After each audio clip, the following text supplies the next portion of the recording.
দেখুন, এই political culture যদি বিজেপি আমদানি করে, আগামী দিনে আমাদের তো কর্মসূচি ডাক দিতে কিছু নেই। এখন বিজেপি কোনো সেন্ট্রাল কর্মসূচি করলে আমাদেরও যদি দিদি দাদা আবার রাস্তায় নেমে পড়ে, তাহলে তখনও স্ক্রিন ভাগ হবে। কিন্তু আমরা এই অসৌজন্যের রাজনীতি করি না। আর এই প্রোগ্রামটা তো অনেক বেশি শহীদদের তর্পণ, তার সঙ্গে সঙ্গে রাজনৈতিক গতিপথের সিদ্ধান্ত নেন মমতা বন্দ্যোপাধ্যায়। তো যে কোনো রাজনৈতিক দলের শহীদরাই তাদের কাছে আবেগে, সেটা নিয়ে আমার মনে হয় সেই জায়গাটাতে রাজনৈতিক ভাগাভাগির খেলা, স্ক্রিন শেয়ারের গল্প করা, এটা দেখে মনে হতে পারে খুব চালাক রাজনৈতিক কৌশল, কিন্তু আলটিমেটলি ভাবাবেগের সাথে খেলা করা। শুভেন্দুবাবু যেটা করছেন, এর আগেও বিজেপিকে ডুবিয়েছেন, আগামী দিনেও বিজেপিকে ডোবানোর কাজই করছেন। কারণ বিজেপিরও সেই সময়, আজকের দিনে যারা নতুন বিজেপি, সেই সময় যারা বাম বিরোধী লড়াইতে ছিলেন, সেই মানুষগুলোরও কিন্তু আবেগ জড়িয়ে 21শে জুলাইয়ের সাথে।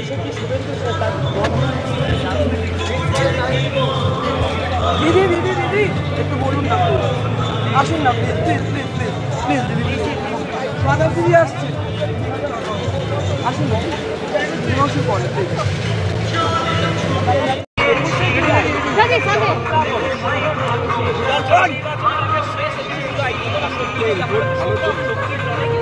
দেখো, মা মাটি মানুষের জয় সর্বত্র 21শে জুলাই 26 সব কিছু নিয়ে আজকে দিনটা সত্যি তাৎপর্যপূর্ণ এবং আবেগপূর্ণ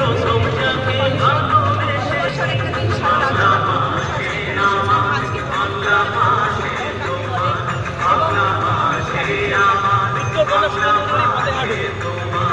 সবসময় পাল্টা হাঁটে, ওনারা হাঁটবেন, ওনার পায়ে চটিটা আছে, ওটা দেখতে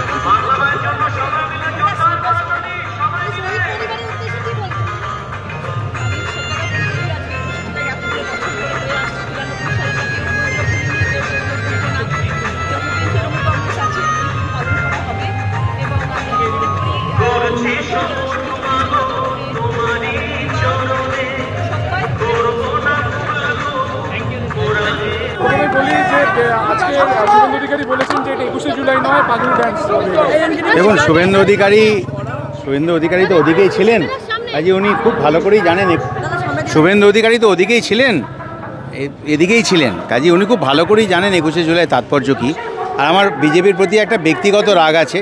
আমি ছেড়েও ছিলাম বাঙালিদেরকে টপ পোস্টে যেতে দেওয়া হচ্ছে না বলে, অ্যান্টি বাঙালি, যে 11 বছর হয়ে গেল কোনো বাঙালিকে মানে ক্যাবিনেট মিনিস্টার পদ দেওয়া হলো না ভালো কাজ করার পরে। তো আমি ওই রাগে বিজেপি ছেড়েছিলাম। কাজে আজকে দেখুন, ওই অ্যান্টি বাঙালি যে স্টান্সটা ওদের, সেটাই বজায় রয়েছে।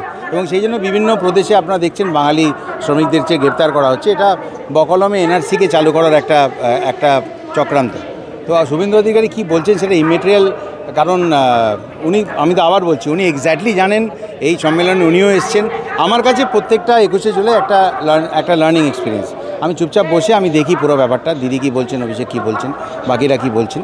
তো এটাই ব্যাপার। আর শুভেন্দু অধিকার কাজ করতে দিন, উনি অপোজিশনে আছেন, উনি করুন। কিন্তু তৃণমূলের ফেভারে, দিদির ফেভারে কারা আছে সেটা তো আপনারা ভিড় থেকে বুঝতেই পারছেন। কারণ আমার মনে হয় nothing to add to that.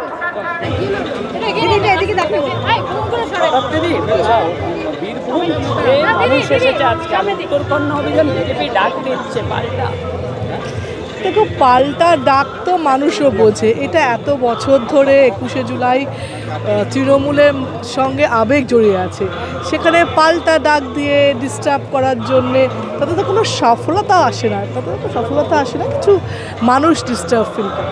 আচ্ছা, বিধানসভা ভোটের আগে এটা লাস্ট 21শে জুলাই এবছরের জন্য খুব গুরুত্বপূর্ণ। কি মনে হয় মুখ্যমন্ত্রী মমতা বন্দ্যোপাধ্যায় এখানে তৃণমূল সুপ্রিমো বার্তা তো নিশ্চয়ই দেবেন যে কীভাবে? নিশ্চয়ই, আমার মনে হয় নিশ্চয়ই দেবে, কারণ যেহেতু এরপরেই মানে একদমই কাছে নির্বাচন, নিশ্চয়ই তার তরফ থেকে একটা বার্তা থাকবে। হ্যাঁ, সেটা তো হচ্ছে বড় ইস্যু, এবং সেটাতে বোঝা যাচ্ছে যে বাঙালিদের হেট করছি অথচ বাঙালিদের ভোট চাইছি। দুটো তো কন্ট্রাডিক্টরি না, দুটো তো কখনো একসঙ্গে হতে পারে না। তার প্রমাণ 26 দেবে। অনুব্রত বাবু এসেছিলেন, আসবেই তো।